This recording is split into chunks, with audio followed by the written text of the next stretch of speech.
On Representative Gable to present the bill that Representative Willis has here, HB 584. It is a PCS motion for advancing PCS. Representative Warren, thank you. Thank you, Mr. Chairman, and thank you, committee. I'm filling in for Representative Willis. He's at a press conference right now, and Representative McNeely is going to help me out here. So the main premise of this bill will be to just kind of get rid of some red tape that makes it easier for people to get licenses and permits. I had this very problem myself when I was trying to get my driver's license, where you have to obtain a academic certificate saying you have a certain GPA or grades obtained in high school, and therefore if you do not have that, or that expires in a certain amount of time before you go to get your license, you cannot get your license or your permit. So where I had mine, I got my certificate, and as you guys just were talking about in a previous bill, how it takes a long time to get appointments at the DMV, and which we all know is a huge issue. I obtained the certificate, but because I was outside, I believe it was a 30-day period when I get it. I don't know exactly what it is now, but because I was outside that period, my ability to get my learner's permit was then void because of my more than 30-day period. And obviously, I don't really think you need to be an academic genius to try and go get a driver's license. So we'd be happy to answer any questions. Any questions from the committee? Representative Loftus. As a member of the Child Fatality Task Force and the Unintentional Death Committee, which sounds kind of morbid, I know there is statistical evidence from 1997 when this bill developed the graduated driver's licensing program that there was a direct 48% decrease in deaths and accidents of 16-year-old drivers. I think last year or 2 years ago, we did a bill reducing the 12-month waiting period or required period for driving to 9 months. And since that time, there's been a 13% increase in deaths and wrecks involving those same 16-year-old graduated driver's licensing program. My question is, was the statistical evidence that we've been tracking since 1997, is that taken into account, or is this more of a, we don't want to have to make parents drive their kids to work, or we don't want to inconvenience parents to make a third trip to DMV? I am leaning towards, I want to protect those maturity levels of a 16-year-old who might need that 3 additional months for 12 in order to become a much safer driver. So my question is, was that statistical evidence even a part of the conversation in how the bill was presented? Thank you, Mr. Chairman. Would you like to respond? Mr. Chairman, if you don't mind, I'll respond. Representative Loftus, I'm not going to tell you that the statistics were looked at incrementally or inclusively. What I will say is, with the time period it's taken to get the license, it's becoming those same months. So it's not like they're truly just turning 16 and getting a license. It's taking a while to get there. What this is doing is, in that 3 to 5, 6 month period that you're having to find an appointment and get, because it's more difficult at 16 years old to renew your license than it is at 60 years old, because you do have to do the driving test. So it's a job right now. And so the months are going to actually happen, but if there by chance happens to be a little bit sooner date that you can show up at the DMV, this will give you the opportunity to do it. It gives some flexibility. I still believe you're going to see a lot of 16 and a half to 17-year-old kids get licensed even with this because of the wait. We have talked with Representative Willis about maybe doing this for a 2-year period. That may happen at the next committee level because of the problem we've already talked about at the DMV. And yes, Representative Warren, we are making excuses, unfortunately, with bills, and I hate that. But we're trying to find some kind of a happy medium between parents and youth that are getting their license and the safety on the road, because we all drive the roads ourselves. Could I get one follow-up, Mr. Chairman? The other thing I spoke with Representative Willis about over the weekend was the driving log. Both he and I are aware of some young people who waited till the night before to fill out their 60 hours of required log of driving. and Representative Willis shared with me that his sons and his family used an app that actually you had to log in, it started, it would track you, but then we talked about what would prevent me from logging in, throw it in your parents' car as they go about their daily routine to get their hours.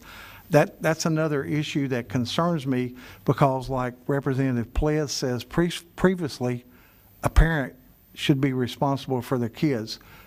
But apparently with the judiciary system we have, we know parents will sit right beside their kids and sign off as they fill out those 60 hours the night before they go. So I'm just concerned that we don't have that accountability. I don't want to micromanage. I just don't want to see young people die in wrecks that we've previously seen that. Thank you, Mr. Chairman. I'm done. Thank you. We have Representative Warren, Representative Ples, Representative Butler, and Representative Belk, and we'll just stop right there. After you all speak, Representative Warren, go right ahead. Well, my concerns kind of echo Representative Loftus, just the safety issue more than anything. I don't know what the sense of urgency is so great for someone 15, 16 years old to bypass this much of the law. I wish I'd had an opportunity to understand or talk to either you, Representative McNeely, Representative Gable, Representative Willis prior to presentation. I see it still has to go through J1 and then before going to rules. And I know you want to make crossover, so I won't try to hesitate or delay the passage of the bill out of this committee, but I would like to talk to the bill sponsors about my concerns before you go through J1. Mr. Chairman, can I answer that? Yes, sir. We'd be glad to work with you, Representative Warren, and see what we can do to always improve a bill. Thank you, sir. Right. Representative Ples. According to what I understand, the only thing you're doing is changing the time that someone is required to not get a license back to when they complete their 60 hours. Is that how this bill works? Yes. Yeah, that was, sorry, I'm trying to read all the X's and adds in here that we did. But that would be the intent of the bill, yes, is, again, like I kind of stated at the start, is just trying to make it easier to obtain with making, if you complete your 60 hours, because like he mentioned with the log, I did that, I did the paper. I try to do it as much as possible and, try to do it every day after I filled it out. And then if not, try to complete it by the end of the week. So that way I did keep it up and didn't do what Representative Loftus said, where people just fill it out the night before. I tried to do it the right way. I know that isn't the case for everybody, but that would be the hope for it, is to try and just make it so you get your 60 hours in. And then once you've done that, again, with the certificate of high school diploma or equivalent, and you're showing your proper education, academic attendance at school, those kind of getting rid of those so you can actually make it easier to obtain a driver's license. Follow up. No, that's it. Okay. Well, I would like to add as chair.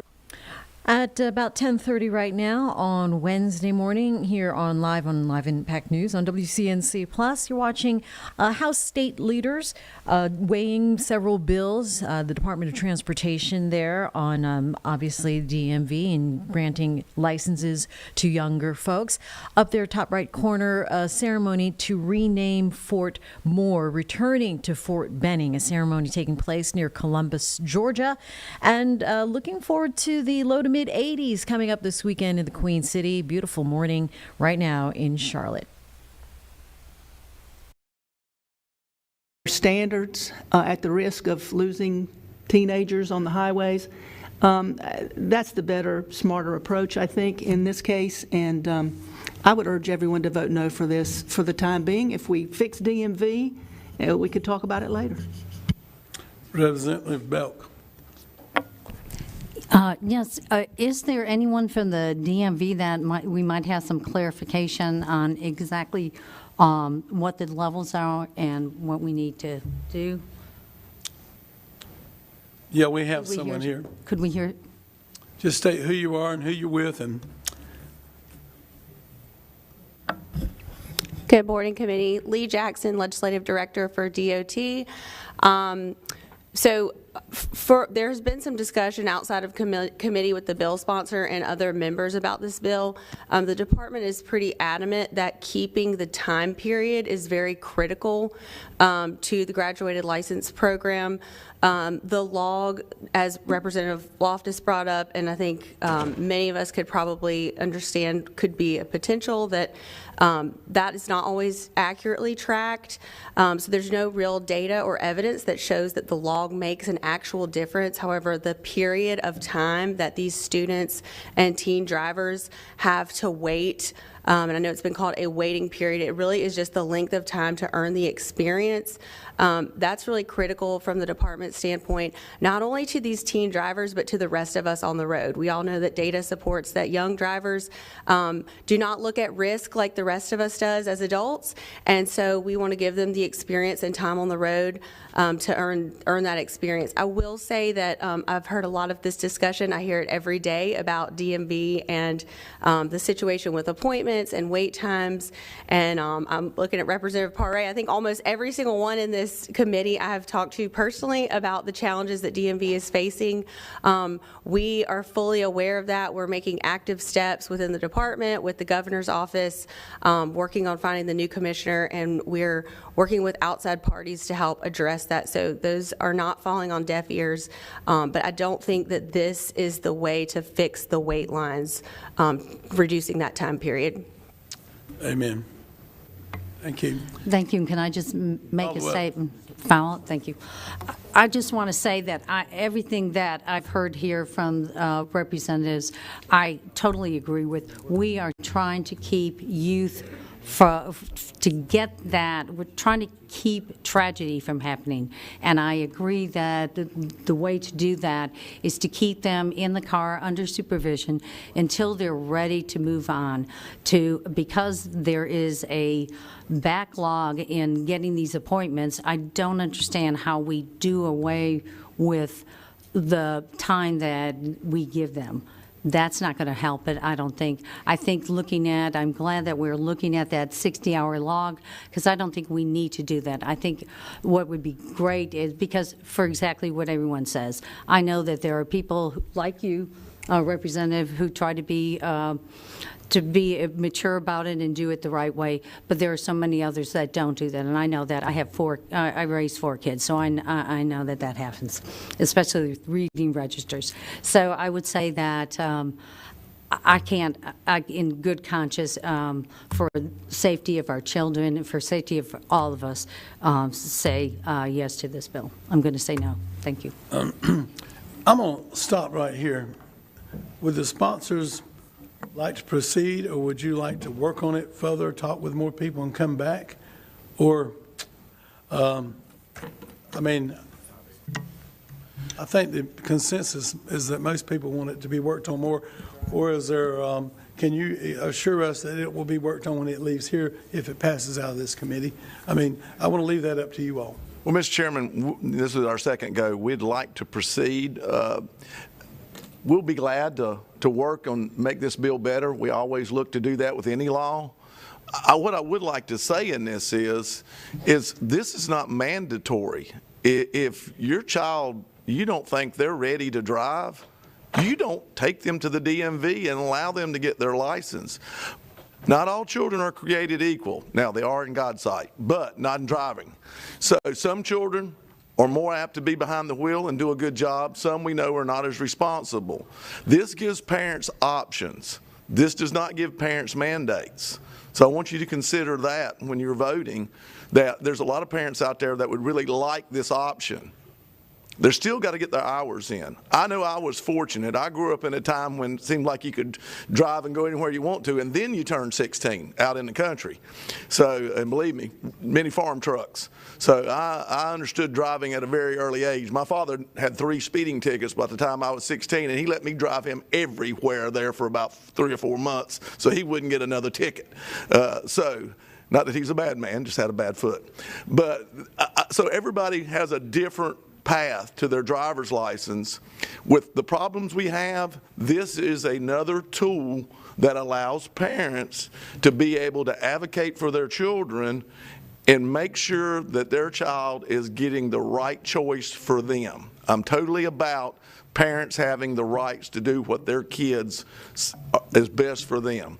And I think this bill allows that. But we're glad to work with anybody and listen to anything that's out there to see if we can make it better. And I'm going to let Representative Willis speak if I missed something there. I would like, first, Chairman Adams has some comments. Put a quarter in it.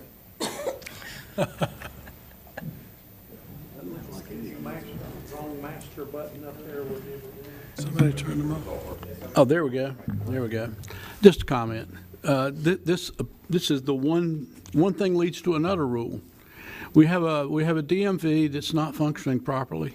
And so what we're trying to do is we're trying to accommodate the other interest against a failed or an underperforming DMV. So I think they're coupled together. We got to get DMV functioning so that we don't have to do these things. That's just my comment. Okay. Representative Willis. Yeah, so, Mr. Chair, sorry, I apologize. We just got back from our press conference. I apologize for being late. Thank you for the committee for having us still. Well, a couple of things are happening. They're still being discussed as we speak. Representative Hawkins and I have been working on an amendment, a friendly amendment that would address some of the concerns I think we've had that came up, and I apologize that has not been, I think, shared with the committee more broadly. I'll let Representative Hawkins speak to some of that as well, but I think we do have a friendly amendment that would cover some of the concerns that we have about just doing away with the 9 months altogether. It would, to Representative Eiler's point, help us get the DMV kind of back on track with more quick appointments, more readily available, work through the backlog, and help us achieve what we all want, I think, which is a seamless process and timeliness for all of our students to be able to get their permit and then their license that allows them to do so quickly enough to have that 9-month training period, to be able to be a safe driver and to have the experience that they need. And I think we've got a friendly amendment and work with the DMV and the governor's task force that's willing to commit some money to help with that backlog as well. And so we'll continue to work through that. We continue to have the discussion here, but what I would say, since the amendment's not ready, if we could not hold it up in transportation, because we do have to go to judiciary, if we could continue to work towards that and get that in before we go to judiciary, I would be thankful for that time. Well, I would like to move on. We've got 5 people in the queue. So is the amendment's not ready? There was no amendment. Yeah, It's I sent it still to in process. It's in the process, so we really don't know what that amendment says. Yeah. So Representative Hawkins, would you like to share about your amendment? Yes, sir. So I also have DMV staff here as well, but what the amendment would allow us to do, as Representative Willis mentioned, is part of it. We have 2 issues at the same time. One is a backlog of people that are in the pipeline trying to get their license, and then we have the wait time. And so primarily what we said is that we would allow for the 6-month time frame to December 31st, and that would revert back to 9 on January 1st. Then we would completely eliminate the 60-hour backlog, the 60-hour log. Meaning, like, you would have to drive a certain amount, because if you're driving for 9 months, then you will drive more than 60 hours. We're also working on trying to completely eliminate that 3rd in-person DMV visit, because I think, as someone may have mentioned, when we were 16, we didn't have to go to the DMV 3 times, and what the DMV and DOT has shared is we can do many of those things virtually or by mail. And so alongside with the governor's Highway Safety Task Force, they're willing to support some efforts that will allow for virtual visits, which again are permissible, and then working on Friday and Saturday drop-in hours, because one of the pieces that is also problematic is people having to actually get an appointment versus just being able to show up, alongside efforts to hold on, sorry, I'm reading here. Yeah, so I think, so that's about it. So those are sort of some major pieces.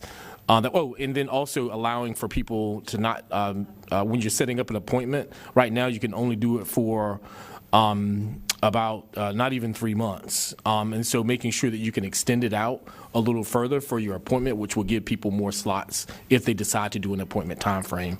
And so I did send that to Wendy, and I don't know what else is on the queue for today, but that amendment, most of it is prepared for what she sent me in draft form, and then we're glad to, take the amendment if that is available to pass out to the committee. Well, it's not available. Okay. It's kind of late in the day. And sure, we got several people that want to speak, so I'm going to go back over here to the sponsors and ask me, what do you want us to do? I'm going to leave it up to you if we have a So given motion Mr. or Chair, a vote or whatever. Mr. Chairman, excuse me, personal point of privilege here, point of order, is that we want to make sure that this gets done so that the advocates and everyone who's a part of this bill, we don't want this bill to fail in committee. And so I know that it may not be, but I'm hoping that it potentially could be. Representative Hawkins, it sounds like something could be done later, that you can talk with the sponsors and they can add it to the bill, amend it again somewhere before it gets to the House floor. But I want to leave it up to you all. Do you want to move forward and go ahead and have a motion to approve it? Yes, sir. We'd like to go ahead. We've agreed to the friendly amendment that I think addresses a lot of the concerns that most folks have on this, and it is in agreement, I think, with DMV and the Highway Safety Task Force on that. And so we will commit to doing that prior to the next committee meeting. We just like to keep it moving from transportation today, if possible. So we'd like to take a motion if somebody would make one. Thank you. Someone make a motion? I'd like to make a request for a roll call vote of the ayes and noes if a motion does in fact get made for this bill. Do we have to have a motion to move forward? May I please make a comment? Well, I've got 7 people before you. I'm sorry. And At the appropriate time. I did want to speak to the bill, but I was waiting for. We're going to go ahead and take a motion. I think everybody's got concerns and all, but, I don't want to be the culprit for keeping your bill from moving forward. But I understand the concerns people have too, Representative Willis. Representative McNeely. I'd like to make a motion that we favorable to the PCS, unfavorable to the original, and referral to Judicial 1, I think it is. And I would like a roll call vote with the ayes and noes, please.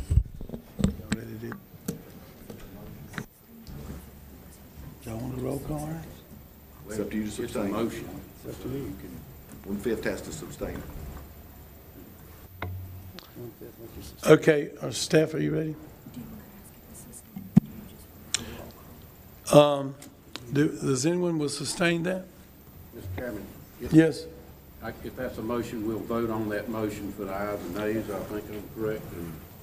And if that's, you have to have 1/5. Okay. 1/5 vote. We'll leave it up to the committee. Those that would like a roll call vote, just raise your hands.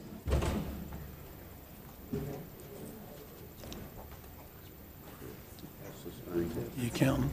Keep them up a while.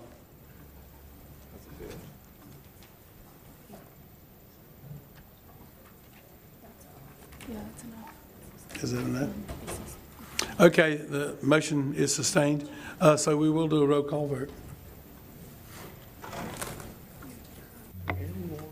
Mr. Chair, can I just have a point of clarification? Are we saying that the amendment is not ready for It's not ready for this committee, and it would be ready for the next committee or even on the House floor, Okay, thank you.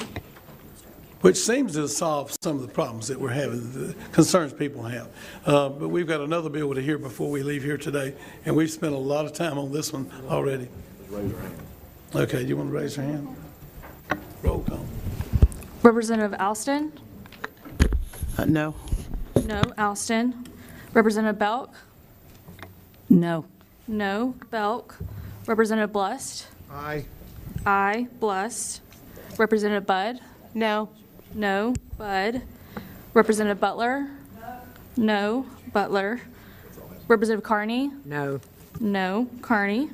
Representative Echeverria? Yes. Yes. Echeverria? Representative Hawkins? Yes. Yes. Hawkins? Representative Jackson? No. Jackson? Representative Loftus? No. No. Loftus. Representative Lopez? No. Lopez. Representative Moss? Yes. Moss. Representative Perret? No. Mr. Chair, may we, point of personal privilege, please, can we table this and come back with the amendment if necessary? Yes, sir. Displace the bill. No. No. We can't do that? No. We're in the middle of the vote, right? Okay. Cannot table it, committee.